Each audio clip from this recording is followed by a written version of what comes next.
Queridas, queridos amigos, bienvenidos a este programa del Encuentro Internacional de Poesía Paralelo Cero en este 2023 en que estamos ya en el año 15.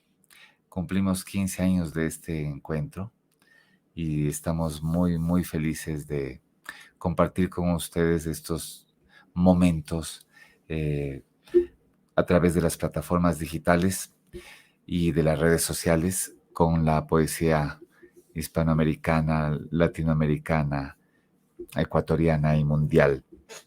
Así que gracias a todos los que se van conectando y van a estar con nosotros. Yo en este programa tengo pues a un invitado especialísimo, a quien admiro desde hace muchísimos años, por varios motivos. Eh, porque es uno de los músicos que han estado dentro de lo que se llamaría mi educación sentimental, eh, porque es uno de los más grandes ensayistas ecuatorianos y porque es un enorme, extraordinario conversador. Ahora mismo está en México y bueno, lo traemos acá porque como la mayoría de ustedes que estarán conectados con nosotros saben que este año le entregamos el premio Poeta de dos Hemisferios al trovador, al poeta, al cantautor cubano Silvio Rodríguez Domínguez. Se lo entregamos el 3 de octubre eh, en la ciudad de La Habana, en estudio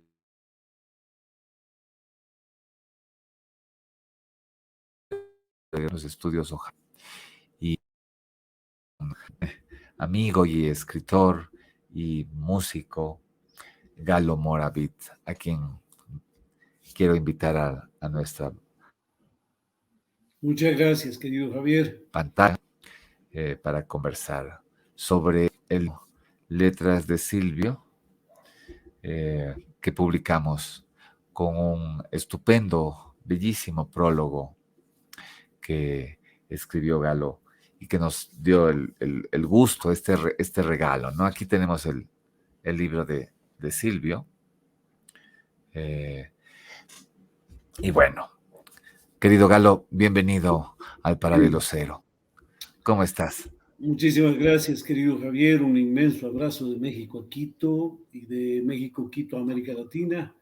Ya sabemos que a través de esta plataforma podemos llegar a los estados iberoamericanos y eso es una panacea dentro de lo que ha significado tanta incomunicación.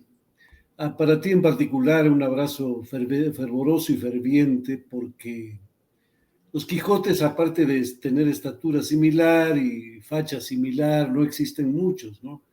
Y tú eres un Quijote de esta hermosa convicción en la poesía como que comprende ese duende lorquiano que aparece de vez en cuando.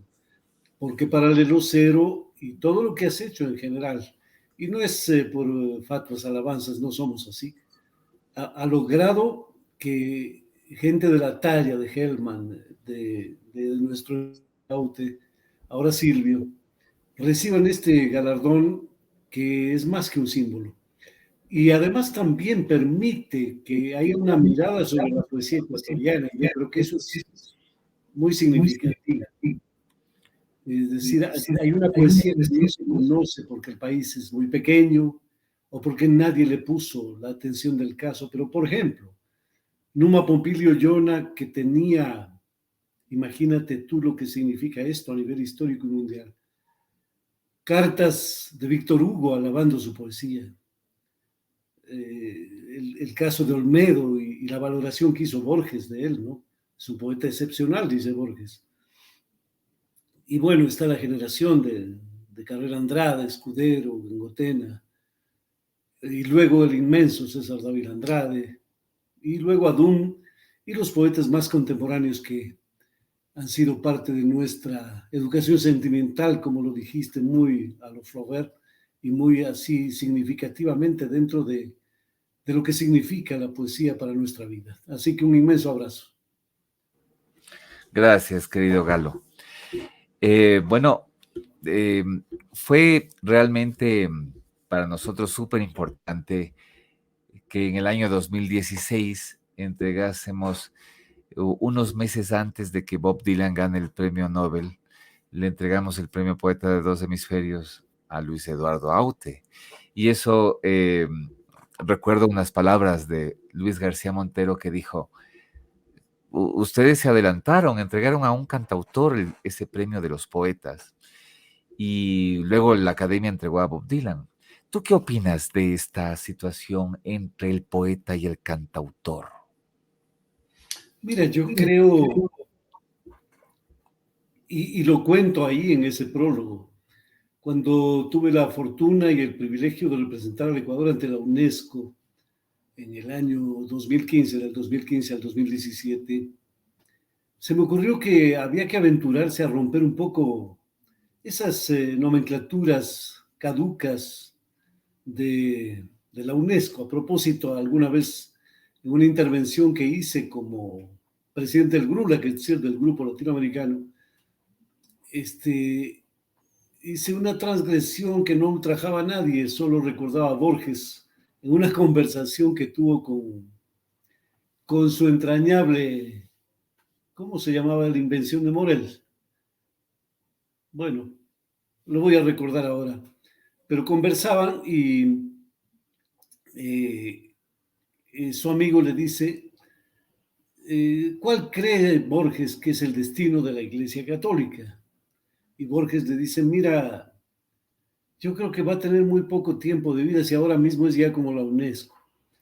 Bueno, a eso como referencia un poco del humor que debe acompañarnos, yo propuse para romper ciertos códigos que Silvio fuese candidatizado para el Premio Nobel de Literatura.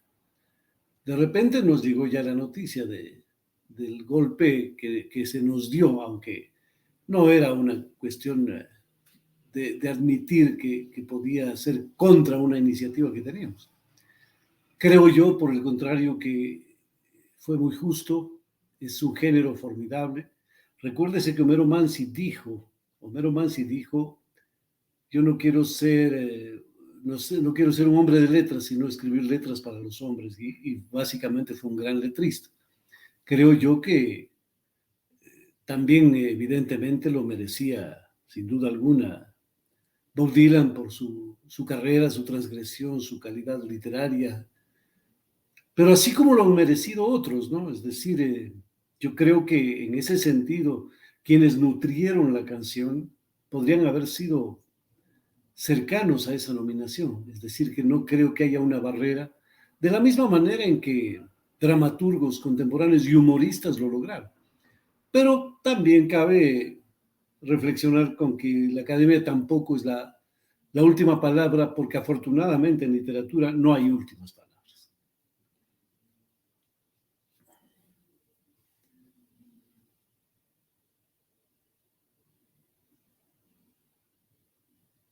Está sin micrófono.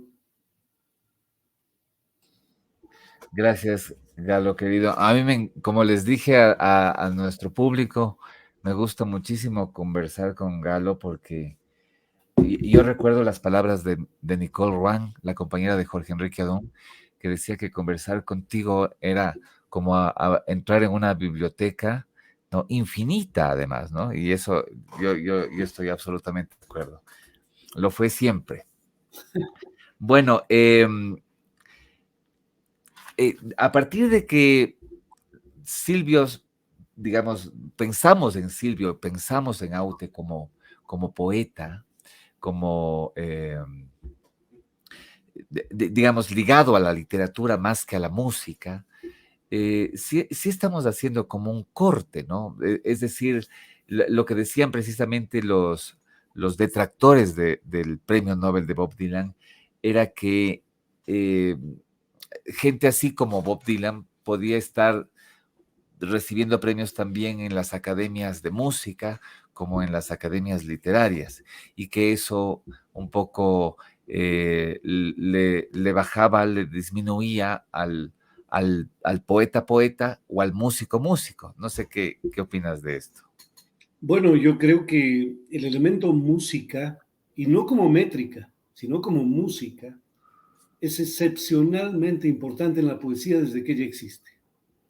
Por lo tanto, no hay un divorcio. El divorcio vino más tarde. El divorcio es quizá fruto ya más bien. Mira, con esto podríamos resumirlo.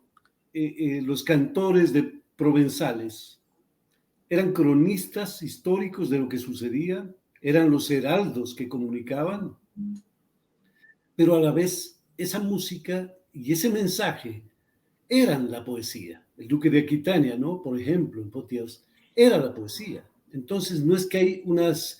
La separación viene más tarde, porque además hay que considerar que la huella profunda de esa musicalidad de la poesía se expresa en las distintas artes. Mira una frase también la he colocado en este prólogo, de Rafael Alberti, dedicada a Picasso, que decía: tú has pintado la música que viste, es decir, una confluencia completa de las artes en general. Yo no creo en esas fracturas. Ajá. Yo creo, mira, en 1500 y pico, 1570, ¿quién inaugura esto de pensarse a sí mismo? Miguel de Montaigne, Michel de Montaigne. Y creo que este hecho de pensarse a sí mismo no está divorciado, o de expresarse a sí mismo, no está divorciado de la más alta literatura. Por el contrario, ensayistas como Borges, como Paz, en idioma español, dicen que sin Montaigne no podrían haberlo hecho. Entonces es pensarse a sí mismo, cantarse a sí mismo, mirarse, verse en espejo cóncavo, convexo. Lo que no puede ser es un espejo de policías, ¿no? Es un espejo que puede determinar la naturaleza de qué es lo profundo. Alguna vez yo escuchaba a un poeta manabita que me decía: ¿qué es más profunda, la luz del sol o la de la mirada? Y creo que por ahí van las cosas, es decir, no hay para qué romperse la cabeza con academicismos falsos. Ajá. Y otra cosa por la que suelen entrar en esta discusión la gente es que el poeta, digamos, tiene un público muy limitado, muy pequeño frente al músico, al cantautor, que en cambio tiene un público masivo, ¿no? Y que eso también repercute de alguna manera en la relación, en el nivel entre un poeta y un músico. Porque, Bueno, ojalá fuese así, ¿no? De que el músico, el cantautor tenga una... Yo creo que cada vez es menos, porque cada vez también es menos la influencia del intelectual en la vida cotidiana, ¿no? O ajá, sea, cuando tú escuchas Bad Bunny, cuando no creo que lo escuches porque tú eres poeta, pero ese es un ejemplo. Pero, es decir, no queda nada, nadita de nada, como decía esa canción antigua, porque hay un vaciamiento de los contenidos ideológicos, y al decir ideológicos no me refiero a lo político como elemento central, sino al gran constructo de la humanidad. Entonces, el mensaje de Charles Aznavour, por ejemplo, cuando yo hago referencia a Aznavour en la introducción al prólogo, hago referencia a Jean Cocteau. Jean Cocteau escribía sobre Aznavour diciendo algo que me parece profundamente hermoso. Decía: antes de Charles Aznavour, la tristeza no era un género. Eso me parece formidable, formidable, porque entonces es una alegoría hacia el cantor, que además, a su vez, que es lo que me dijo Aznavour a mí, en una afortunada entrevista que tuvimos, me dijo: yo no soy un artista, soy orfebre. ajá. Además usando la palabra francesa, ¿no? Les orfèvres, que era además su predilección. Soy un artesano. Así que no siento para nada aquello. Y por último, Serrat con Machado y Hernández logró que esos dos poetas extraordinarios, que ahora incluso el cabildo reaccionario de Alicante quiere borrar a Hernández, las letras, ¿no? De Elegía, por ejemplo, lo he visto en redes sociales, que esa letra maravillosa dedicada al poeta Ramón Sige pueda llegar a los oídos y que la gente la cante. Qué cosa más hermosa. Una maravilla. Bueno, con respecto a, porque te has metido ya en la parte, digamos, del discurso de la canción en sí, y vamos a ir acercándonos un poco más hacia el propio Silvio. Perfecto. Cuando eh, nos, cuando yo tenía 10, 12 años, me hablaban de la canción de la nueva trova o de la canción social. ¿Qué mismo es la canción social? Tú que además estás absolutamente imbricado en el tema por varias razones, ¿me puedes dar un concepto de lo que significa la canción social, tomando en cuenta que una canción podría ser social desde el concepto así real del diccionario, ¿no? ¿Qué es la canción social? Yo te diría, no es que me ligue mucho a conceptos predeterminados como canción social, protesta, testimonial. Yo creo que lo que más me ha llegado y me ha convencido de la naturaleza de un género es una definición que hizo el ensayista argentino Héctor Agosti, que decía: esto se trata de cantar opinando.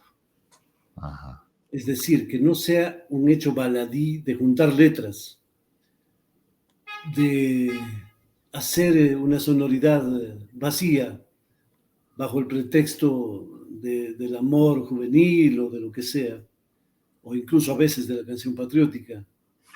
Yo creo que el cantar opinando sí refleja una toma de posición, pero que tampoco es invento del siglo XX, porque se habla mucho de la canción protesta. Repito, los heraldos de Espartaco, un siglo antes de Cristo, y sus voceros hacían cantilenas con esos mensajes contra el Imperio Romano. Luego tenemos lo que ya habíamos hablado del canto provenzal. Son evidencias de hablar, de testimoniar qué sucede con la historia.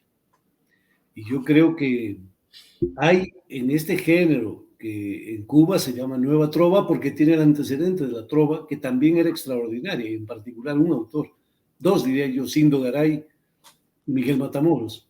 ajá, ¿Por qué? Porque tienen también ya un elemento que partero hacia la nueva trova, que es la gran calidad musical. Es ajá. decir, que ya no hay simple y llanamente por hacer una performance de serenata, sino que hay un trabajo musical. Entonces, creo que más allá de que se llame canción social o como quiera que se llame, yo creo que aquí hay un interés fundamental en cultivar la palabra, en que Ah, no sea vacía y que también tenga un mensaje, que puede ser un mensaje intimista, de amor, por ejemplo, pero no sojuzgado por leyes mercantiles, no establecido por la venta discográfica, no preestablecido en ese sentido, sino con la gran libertad del creador, y en este caso de un creador profundo, redondo, como Silvio Rodríguez.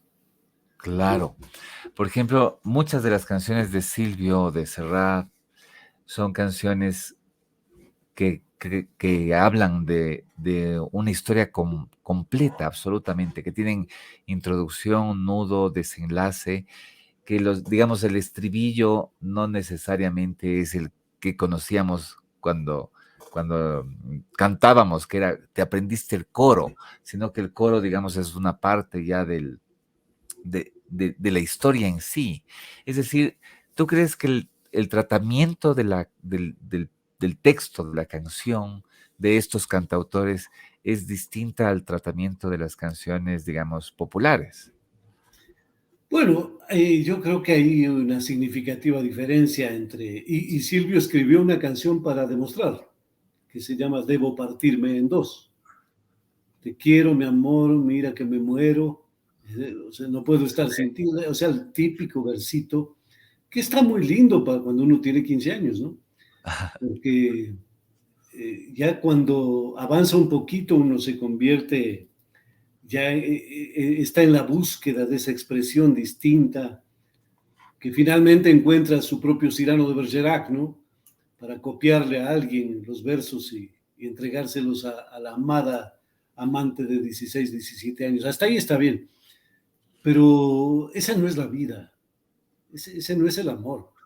El amor es muy complejo y la canción de amor también retrotrae aquello, por ejemplo, te voy a decir algo, el llanto imposible, brutal, de Ne me quitte pas de Jacques Brel, Ah, el ruego, es decir, ya la sumisión absoluta, pese a ese concepto, mm, no pierde nunca la esencia de ser un hermoso poema.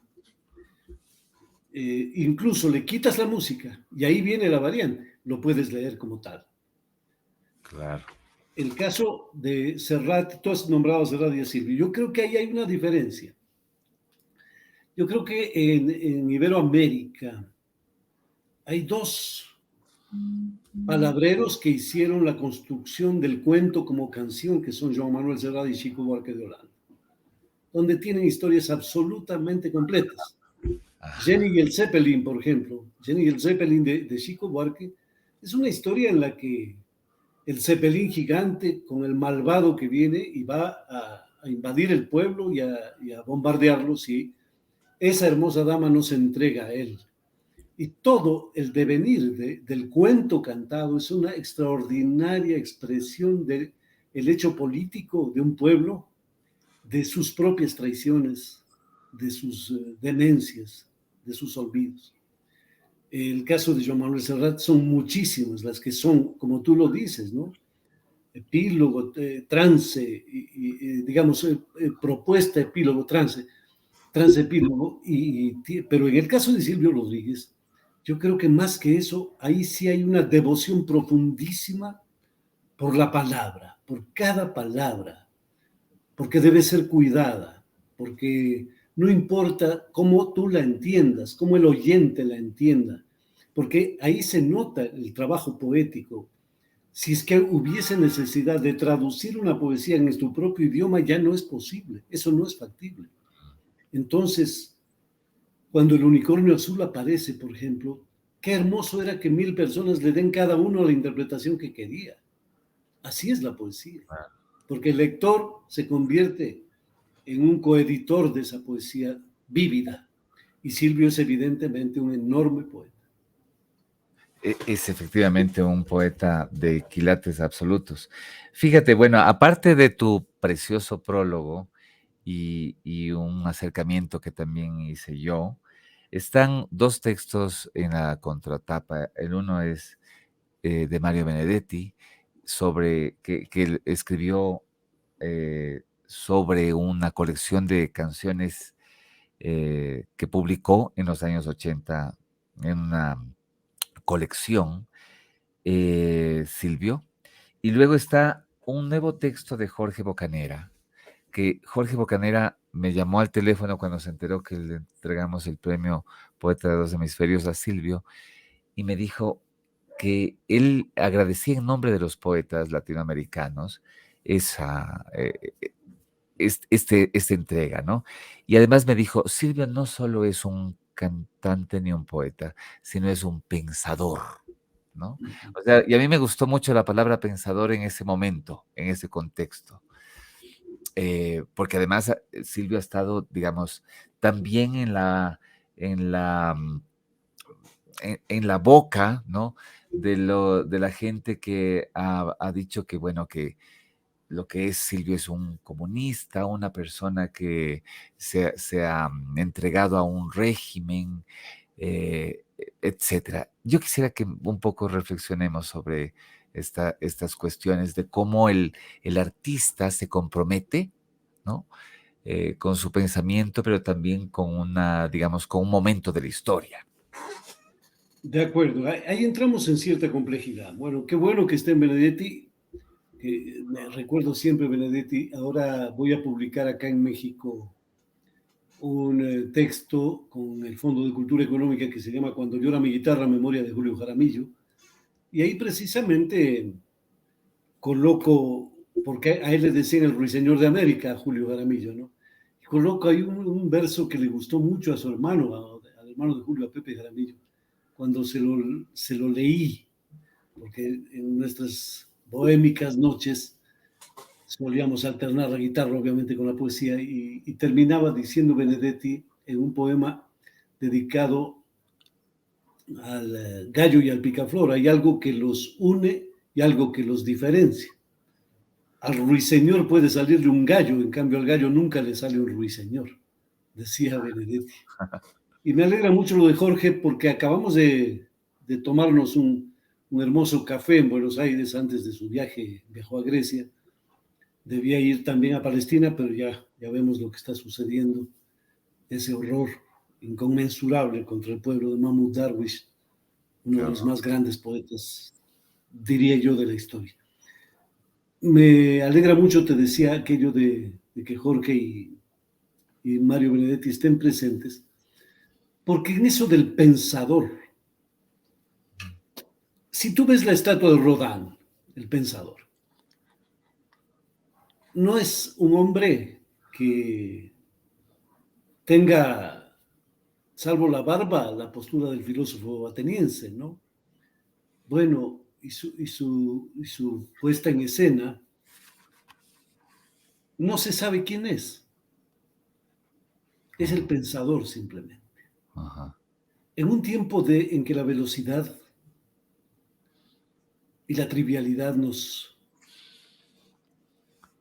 arrebata la capacidad de pensar, yo creo que es enorme detenerse en alguien que piensa. Y el que piensa, en este caso, estamos dedicándoselo a Silvio Rodríguez, evidentemente es un hombre de profundas reflexiones, y por eso también sus contradicciones tan profundamente necesarias también, su ternura y al mismo tiempo verticalidad, su finura, galantería incluso con los textos, con la vida, de enamoramiento, de seducción, pero también cruzado por la fuerza y la vehemencia de alguien a quien yo considero un enorme patriota cubano. Martí decía: dos patrias tengo yo, Cuba y la noche. Silvio tiene, a mi modo de ver, cuantas ideas en la cabeza para ensalzar esa condición de patria. Hoy mi deber era cantarle a la patria. Y esa reflexión cruzada con el amor, cruzada con los sentimientos incluso de lo que eso sucede, de lo que sucede en un día, en una determinada fecha, en determinado esquema, entre su corazón, su poesía, su devoción, su política, ya es suficiente para que este pensador esté allí presente. El que tenga acusaciones es normal, es normal. Yo me reía mucho hoy cuando me comentaban que hay muchos apagones en el Ecuador y que el presidente ha tenido que viajar a pedirle apoyo al presidente de Colombia.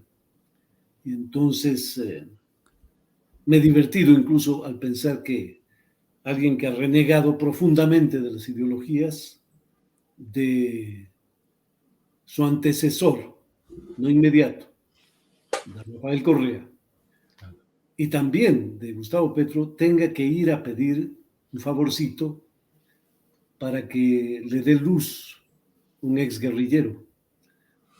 Eso es casi otra poética del subdesarrollo. Bueno, yo creo que finalmente en Silvio está allí presente esa devoción por la patria, que no es que sea un militante comunista, y si lo fuese, enhorabuena, maravilloso. Porque además, pese a todo lo que ha ocurrido en el mundo desde 1848, de la presentación formal del lanzamiento del Partido Comunista como manifiesto, Marx y Engels, la cabeza abreviada de sus opositores sigue diciendo lo mismo.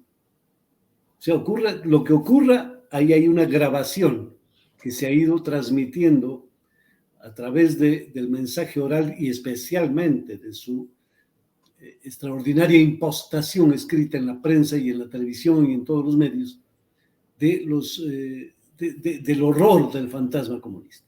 Sigue igualito. Entonces el fantasma está allí. Y esa acusación también la cito yo en el prólogo, porque estamos hablando de la obra también. Y Silvio ha sido un hombre al mismo, de tal dignidad, que al tiempo de defender profundamente el proceso revolucionario cubano, ha sido capaz de señalar errores, vicios, altanerías, farsas, para ser ya más contundente. El mismo hecho de que de jovencito haya sido prohibido, de que se lo haya tratado de obligar a seguir la senda de ser un cantor o un cantante en este caso, de burlesque, es decir, rompió con los códigos y rompió desde la vestimenta, desde la indumentaria, desde el pelo largo, desde en el Caribe donde no es muy usual. Y entonces, y sus relaciones, ¿no? Sus relaciones de carácter personal, con gente que se fue. Él y Vicente Feliú, mi gran hermano común, con Silvio. Defendieron a gente como Mike Porcel, que se fue de Cuba, a Donato Poveda, que se fue de Cuba. Finalmente, Pedro Luis Ferrer, que también se fue de Cuba. Y no estamos, mira, yo creo que la vida ha cambiado tanto que ya no estamos para censurar al que se fue. Ya no. Ni gusano, ni gusanero, ni compañero, ni nada. Ahí hay una devoción por una vida independiente. Ya eso es cada cual. Cada cual que recoja también el fervor y amor de su pueblo. Y Silvio lo tiene. Y ahí quizá esté una inmensa diferencia. Ajá. Muy, muy bella reflexión.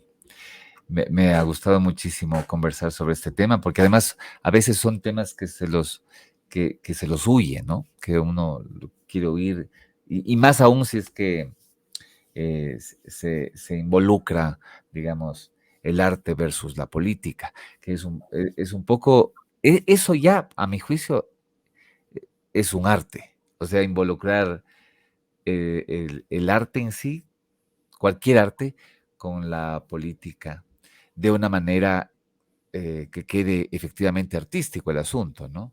Es decir, que sea trascendente, que sea notable. Como el caso del Guernica, ¿no? De Picasso. ¿Qué Exactamente. más expresión política del tributo a un pueblo que ha sido borrado del mapa? Imagínate cuando un jerarca nazi se acercó a Picasso y le dijo, ¿usted hizo esto? Picasso le respondió, no, ustedes hicieron esto. Qué bárbaro.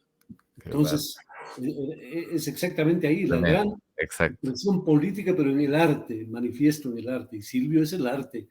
Y además a la política no hay que huirle. No hay por qué, Ajá, no hay razón para huirle. Es decir, la política está en cada sentido. Es quizá el hecho social que le da sentido a las relaciones humanas. ajá, Lo que pasa es que la perversión de la palabra, llevada adelante con también intereses próterbos, es ajá, la que no permite dignificarla. Entonces siempre se dice, sí, es un gran artista, pero mezcla con la política. ajá. Bueno, pues Frank Sinatra se mezclaba con la mafia y no por eso perdía la voz, ¿no es cierto?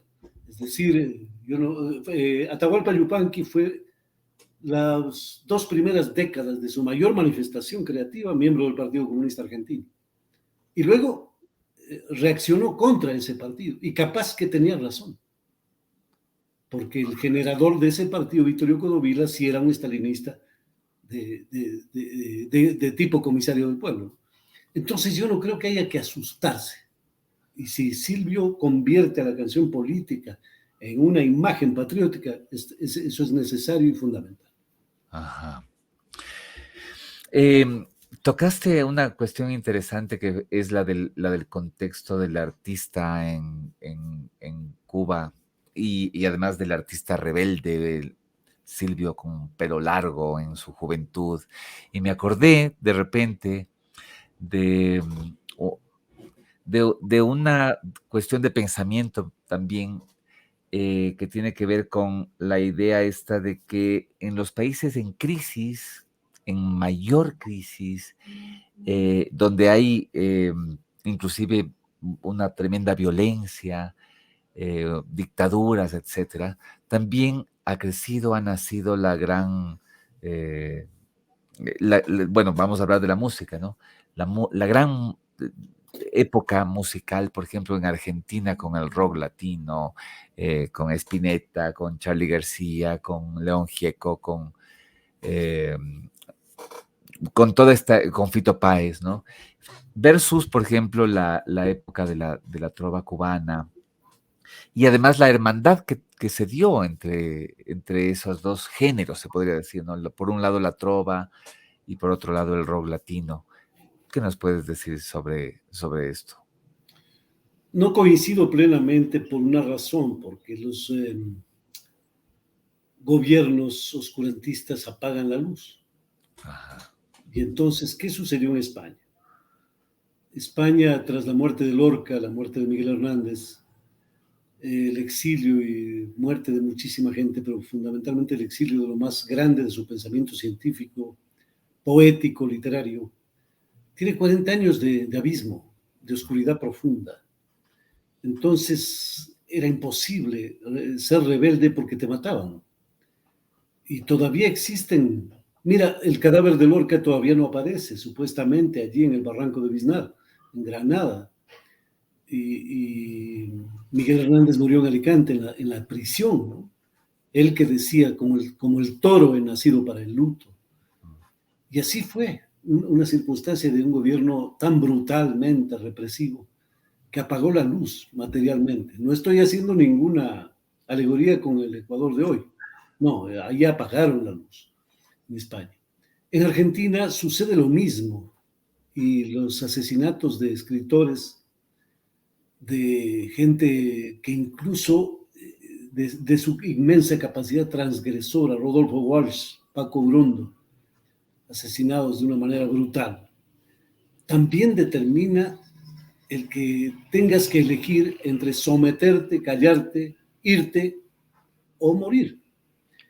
Y también pasan muchos años. Y solo es la Guerra de las Malvinas cuando Galtieri determina que no se puede oír música en inglés, en una torpeza máxima, porque o sea, en inglés está Paul Robeson, en inglés está Paul McCartney, en inglés está John Lennon, está Bob Dylan, ¿no? Está Woody Guthrie y está John Baez. Entonces, ¿cuál inglés es el que no quería que se escuche? ¿El de William Shakespeare acaso? No, no sabe quién es, no sabía quién era. No, es decir, el del Dr. Johnson, no podía pensar quién era Samuel Johnson. En el de Emerson, jamás. No, él pretendía ponerse de a buenas con quién es lo que no se sabe, para disque ajustar cuentas, aunque sea idiomáticas, con Inglaterra, con Reino Unido, por haberles derrotado en esa guerra brutal que inmoló a la juventud argentina. Solo a raíz de eso, y que la gente jovencita exige, bueno, ¿y qué vamos a oír? Se abre esa ventanita silenciosa para el rock argentino. Esto me lo ha comentado, yo digo, el gran generador del rock nacional argentino, que se llama Lito Nevia. Y Lito es quien, desde una gran condición musical, ¿no?, de un gran compositor académico, lleva hacia el rock y se convierte en el hacedor de toda esa generación, como el que dirige a esa gran generación de Spinetta, de García, de todos ellos. Entonces sí se encuentra una voz distinta, diferente, que cumple con la función de tener un mensaje hacia la juventud argentina, pero a la vez ese mensaje que estaba cerrado, cancelado, porque si no había esto, como en todos los demás países, no había escape, fuga, luz al final del túnel para la música popular de cada país. Al contrario, en Cuba sí es Aide Santa María, pese a los reproches de muchos, quien impulsa al movimiento de la nueva trova. Esto lo hemos comentado tantas veces con Vicente Feliu, el primer encuentro del 67, Eduardo Ramos, Miriam Ramos, Sara González, Pablo Milanés, Silvio Rodríguez. Pero ahí hay un empuje desde el Estado, todo lo contrario, las antípodas, ¿no? En España, el surgimiento de Aute, de Serrat, de Víctor Manuel, de Miguel Ríos, es efectivamente en la búsqueda de una juventud que está hasta los cojones de la represión, hasta para escuchar. Porque escuchaban a Manolo Escobar y sus tonadillas pendejas, perdón la palabra. Pero nada que pueda universalizarse siendo los herederos de Valle Inclán. Imagínate tú ser paisano de Valle Inclán y no poder decir nada. Es una tragedia. Entonces, yo creo que más allá de las diferencias, sí, claro, el camino los pudo reunir, pero en paralelas, no se unieron. Y las diferencias posteriores entre varios de ellos, Sabina con Fito, Pablo con Fito, todo eso no resultó, como que no cuadró bien. Pero no importa, porque esas ya son relaciones interpersonales. Lo que importó es que la fuga posible del gas necesario que requerían las sociedades se expresaron por diversos motivos. Como dicen, a través del destornillador. El destornillador, si lo aprietas hacia la derecha, digamos, se aprieta, hacia la izquierda afloja. Ajá. Hacia la izquierda afloja, hacia la derecha se aprieta. Así que mejor aflojémoslo. Ajá. Muy bien. Y con lo que dijiste de la luz, de que el que apaga la luz, eh, pues a mí me parece que sí es una buena metáfora para recordar el estado de crisis en que estamos viviendo ahora mismo y que la poesía un poco nos salva, ¿no? La poesía es como una especie de refugio eh, para los que la amamos y los que creemos en su milagro, en su poder. Y por eso mismo estamos haciendo este encuentro de poesía desde hace 15 años y estamos Maravilloso. llevando la poesía digamos, a estos oídos que pueden estar huérfanos y que necesitan de la luz de la palabra, ¿no?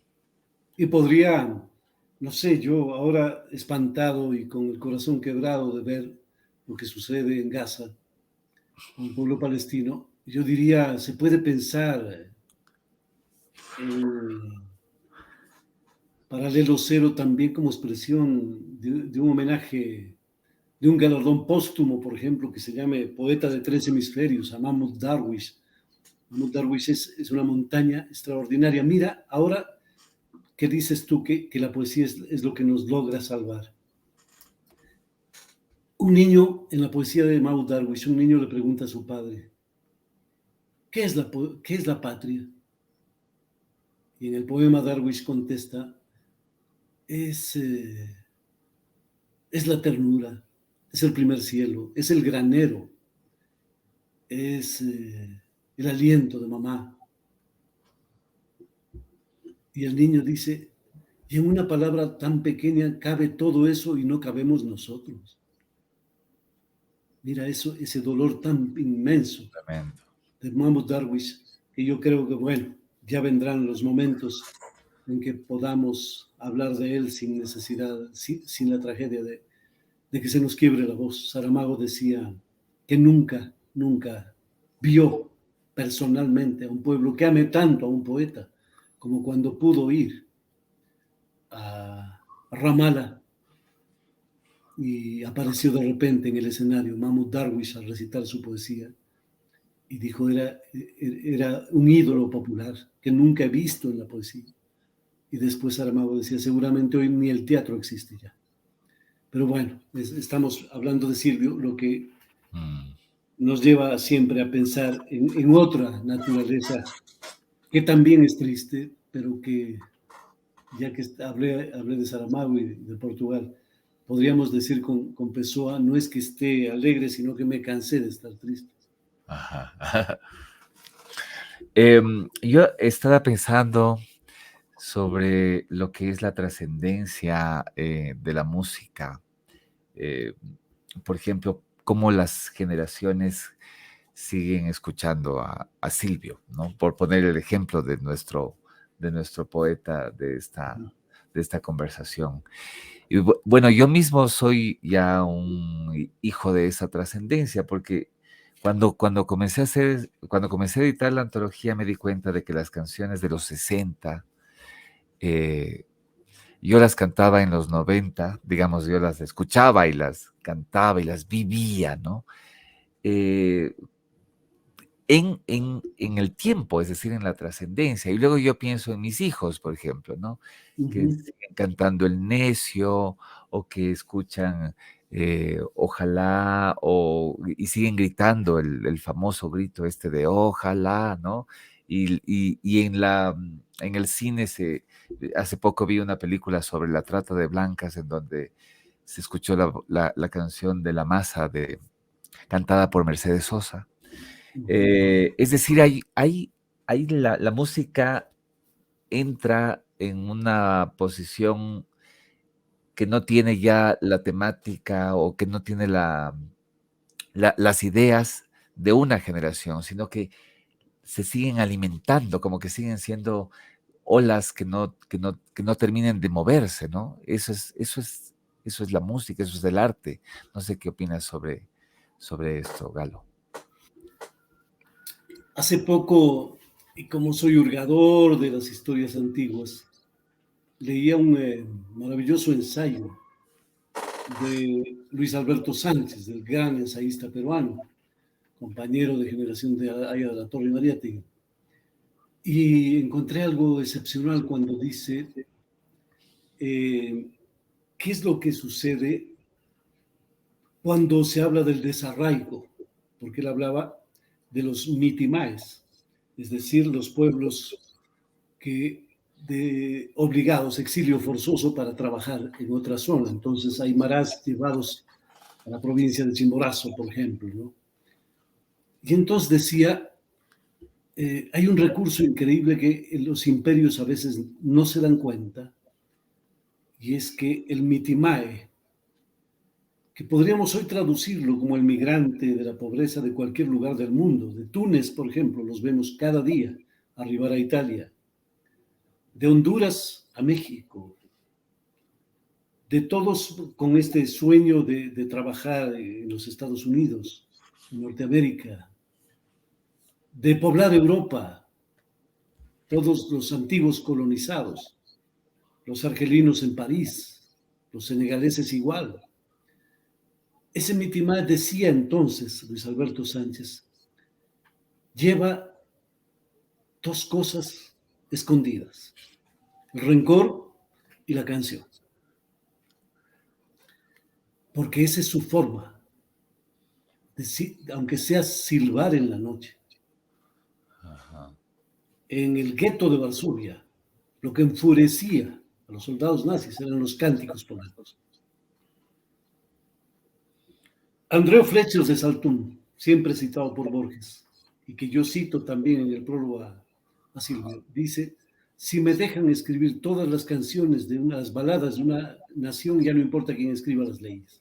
Ajá. Creo que la naturaleza de la música es tan poderosa, tan grande, que hay que inventarse códigos para todo tipo de manifestación tecnológica hoy. Y sin embargo, apenas un acorde y ya sabes dónde estás. En qué memoria, en qué tiempo. Como he sido caminante y peregrino, puedo dar fe de lo que sucede con los migrantes ecuatorianos, por ejemplo, Ah. en Europa, ¿no? Y las lágrimas, ¿cómo estallan? Inmediato, con el primer acorde de La Mi Lindo Ecuador de Rubén Barba, por ejemplo. O con las canciones maravillosas del nacionalismo musical ecuatoriano de los años 30, 40. Vale decir, los grandes poemas hechos por músicos excepcionales, como Francisco Paredes Herrera, por ejemplo. Cuando la gente canta Tú y yo, por ejemplo. ¿Sí? Ajá. Ese Claro. pasillo, ¿no? O Pequeña Ciudadana desde el sur y así. Entonces está intrínseco en la gente, está intrínseco esa como columna vertebral de la sentimentalidad, que es la música. Y ahí están los valores que se fueron generando desde la pequeña infancia. Maravilloso. Maravillosa forma de ver la trascendencia, que es un tema que a veces puede sonar misterioso, ¿no? Y que además llega a la gente. Por ejemplo, he visto muchos covers de canciones de Silvio, cantados por chicas o por jovencitas y jovencitos que no tendrán ninguna idea de, de cómo fue hecha la canción, de qué contexto fue hecha la canción, sino seguro. que escucharon la canción, ¿no? O la escucharon de sus papás, de sus abuelos y la cantaron. Y entonces la canción triunfa sobre, digamos, la anécdota, ¿no? Y triunfa sobre el tiempo, Y triunfa sobre ¿no? el tiempo. Sobre la generación, triunfa sobre las aberraciones ideológicas. Yo Ajá, cuento allí que una amiga muy conservadora, muy conservadora, es hincha a muerte de Silvio Rodríguez, y en una madrugada escuchaba todo y cantaba todo, y yo le dije al final, bueno, pero ¿cómo es posible que te guste tanto Silvio Rodríguez si es un hombre tan de izquierda de la Revolución Cubana? Y entonces me dijo, con el mismo derecho que a ti te gusta el Rapón y Jorge Luis Borges, así que me claro. cayó. Me cayó se acabó la discusión y yo tenía ya por fortuna que salir, pero yo creo que eso es romper esa estigmatización, ¿no? Ah, Luego, lo que bien dices tú, por ejemplo, los Bunkers en Chile hicieron versiones rockeras de Silvio. claro. Y eso llegó a irradiar otro sentido, porque es verdad. ¿Tú sabes por qué la gente dice esta es música de mi tiempo, como si el tiempo se le hubiese acabado? Ajá. Es verdad. Es porque es la juventud, ¿no? Entonces, cree que después ya no hay tiempo, ¿no? Tal vez sea así. Y bueno, el tiempo cambiaría de perspectiva, ¿no? Claro, Cuando pero uno ya mi tiempo es cuando yo era joven. Eso es es verdad. simplemente. Entonces, hasta ahí podía bailar, hasta ahí podía silbar, dar serenatas y soñar. Pero eso es un esquema maravilloso que tú acabas de mencionar.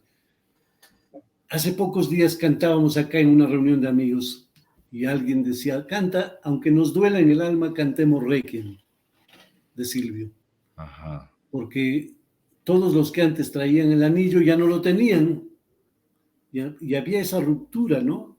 Y entonces era un coro de desesperados que decía, si uno fuera a llorar, ¿cuánto termina? No alcanzaran las lágrimas a tanto. Era un Mm, coro de desesperados, de abandonados, de sufridos. Y entonces ahí está en cada imagen también, porque de otro lado está la esperanza maravillosa que él pone a prueba de balas sobre la condición humana, en ese vuelo gigantesco que significa amar. Y es el amar de un pensador, el amar de alguien que procesa los dolores, las carencias, las ausencias. Entonces Silvio se convierte y se ha convertido afortunadamente. Yo hago un juego ahí, algo metafórico, de quién nacido en San Antonio de los Baños puede calmarnos la sed en la madrugada. ajá. Qué bello, ¿no? Bueno, vamos a ir lamentablemente terminando precisamente estamos hablando del tiempo, pero sin embargo, quiero contarles a la gente que nos está escuchando que el libro, precioso libro, con 163 canciones escogidas por él, por el maestro Silvio Rodríguez, luego de una antología que salió en el año 86 en una colección publicada por Mario Benedetti, en donde eh, Silvio hizo una primera, digamos, eh, Selección. selección y luego terminó con las canciones de los 90 y de lo que él decidió ponerle siglo XXI, en donde puso sus últimos 4 álbumes. Eh, bueno, el recorrido es maravilloso, ¿no? Y además uno nota, uno siente la madurez, los registros, eso que tenemos todos los que hacemos poesía alguna vez o que queremos hacer poesía, y que es esto del juego verbal, el juego sintagmático, la sintaxis, el deslumbramiento de la metáfora, las figuras literarias, eh, la maravilla de conocer el concepto, el asombro, ¿no? Y eso se nota también en Silvio, ¿no? Los que lo admiramos tanto, decimos, bueno, qué alivio que sintamos eso, porque ya lo vemos como humano. Es que en muchos casos, en muchos momentos hemos divinizado a estas personas, ¿no? A estos eh, escritores. Eh, ¿cómo tú ves ese camino, el camino de las canciones de Silvio, ¿no? Por ejemplo, fíjate, ahora estaba viendo que la primera canción es esta que se llama eh, y nada más, que dice, esta extraña tarde desde mi ventana veo la brisa vieja de por la mañana. Y la última canción es de su último disco que se llama La Adivinanza. Es una que dice recuento y dice, nunca me creí importante y menos imprescindible. Me parecía increíble poder salir adelante. Me sentía un habitante sin comienzo ni final, un impreciso animal de lo oscuro, una cigarra hasta que una guitarra me sumergió en su espiral, que es una décima, ¿no? Entonces, no sé cómo, cómo miras este camino de registros en las canciones de Silvio, en el Bueno, tiempo. y yo veo que hay una especie de, como de regreso a la fuente, porque él mismo es una espiral. Y entonces al tomar el camino contrario vuelves a esa fuente, a la matriz uterina del sentido. Y creo que allí hay eso que se ha convertido en la enorme columna de Silvio Rodríguez, que es la hipersensibilidad, para Ah, poder admirar. Porque, mira, para decirte cuál es su mensaje respecto de su visión arquitectónica, te dice la catedral sumergida en su baño de Texas, ¿no? Es una joya eso. ah, Y así, deslumbrado y deslumbrante, asombroso y asombrado, ajá, va construyendo yo diría, un gran tejido de lo que significa ser cubano, de lo que significa ser patriota, de lo que significa ser revolucionario. El necio no puede ser mayor expresión de aquello, de la vehemencia y de la convicción, que rompe con todos los a quienes no, cortaron su relación con el futuro o optaron, quizá más bien, no sé, ya no, repito, no estoy en condiciones de juzgar a nadie, pero optaron más bien por la comodidad individual y personal y se fueron a grabar discos junto a los Estefan en lugar de estar en la devoción cotidiana con el pueblo cubano. claro, Eso lo va a registrar la historia, no hay para qué nosotros, porque no tiene ningún sentido. no, La historia registrará a quién ama ese pueblo. claro. Pero te digo, en el caso de él, esa columna vertebral es la inmensa sensibilidad patriótica, amorosa, porque además también en el mensaje a las mujeres, te amaré en lo profundo, te amaré aunque tenga final. Yo creo que estamos todos inmersos en esos mensajes de ida, de vuelta, de ensoñación y de desencanto, que es la vida definitivamente.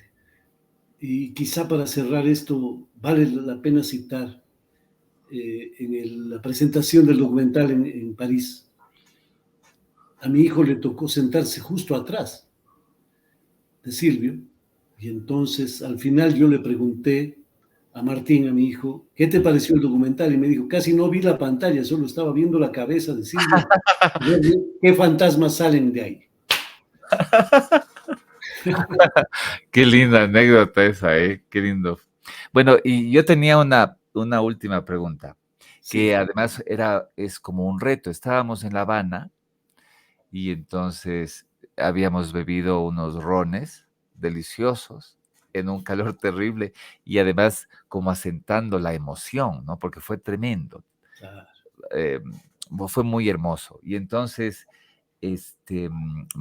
comenzamos a hacer un juego.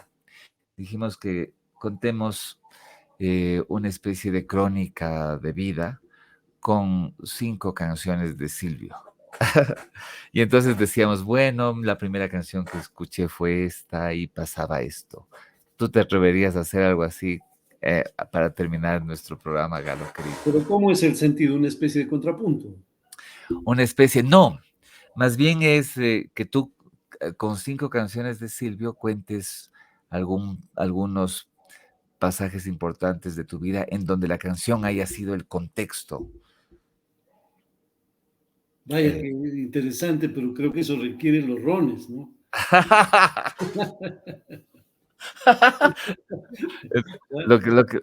Podríamos bajar tal vez el número en tres canciones que te recuerden cosas así muy específicas y que estén en tu memoria así muy a ras. Ojalá el necio no tenga final. Ajá. Qué lindo. Exacto. Bellísimo. Fíjate que además, pues, se lo digo a la gente también que nos está escuchando, el prólogo de Galo es uno de los versos de la canción El Necio, que es una de las canciones más bellas de este maestro, ¿no? Bueno, querido Galo, Bueno, te agradezco gracias por mucho. este tiempo, qué lindo tiempo. Pasé, disfruté mucho, como siempre, de tu compañía y de tu sabiduría. Lo Muchas digo gracias. sin ninguna pena, por la palabra sabiduría se merecen algunos pocos y entre esos pocos estás tú, Te de agradezco verdad. mucho. Quizá Silvio Rodríguez es un apóstol de la verdad y de esos apóstoles quedan pocos. Martí fue el primero, ¿no? Porque él viene de allí, de esa nutriente. Pasó, obviamente, por Camilo, por Fidel, por Che, y está en él ese sentido del apostolado, pero apostolado distinto, que es un apostolado por la fe, por la esperanza, y también un apostolado por la palabra profunda, digna, hermosa. Te agradezco mucho y te abrazo mucho. Y otra vez te felicito por el paralelo cero, por los dos hemisferios. Ojalá nos podamos ver pronto. Ojalá que Y no olvidar guardarme no, unos pues claro, libros. aquí te guardamos, por supuesto. Te Un abrazo abrazo mucho, hermano. grande para ti y para todos los que nos vieron esta, en este programa. Les pido que compartan el programa y que piensen que la poesía sí puede ser un momento bello en su vida. Gracias. Suerte, hermano. Gracias, querido.